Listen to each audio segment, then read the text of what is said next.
At Tech, I feel that the student body as a whole has really high standards for ourselves and others.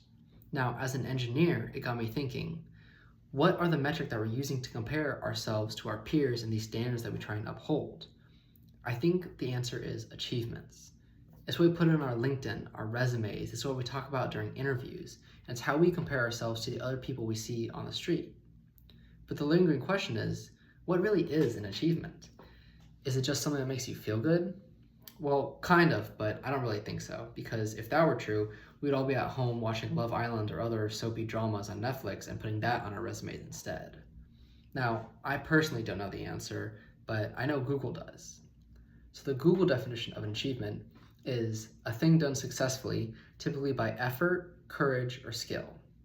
Now, I wasn't really born with any innate talents or skills, and tests of courage, like running to the fire to save a group of puppies, doesn't really come around often in daily life. So the last thing I have left is effort, hard work.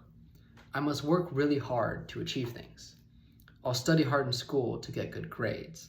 I'll talk to lots of people and make good friends. I'll be the most helpful person in group projects. I'll help my community, I'll become stronger, I'll get into a good lab. Uh-oh. Well, it didn't work. I tried really, really hard, but it still didn't work out.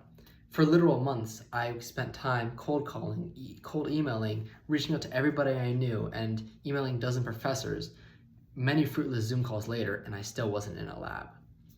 And I can't even Google it this time. ChatGPT isn't going to help me either. So I'm going to employ the scientific method. I analyzed all the data. I looked at the surrounding trends, and I made a hypothesis. I made a prediction. I'm going to fail again. So why do I keep trying to get back up? Well, I feel like we've all had that time as a kid when we fell down and scraped up our hands and feet. And we know that sometimes when we fall and we scrape our hands and feet, it can even bleed. And even further than that, sometimes those cuts and scrapes can actually scar up. Now, I personally think those scars are a beautiful thing because they actually tell a story. Between a childhood accident, a teenage hangout gone wrong, or a wild adventure, or a trial overcome. My favorite part about scars aren't just the stories they tell, but the messages they leave behind. They remind me that I've fallen before, and I'm probably going to fall again.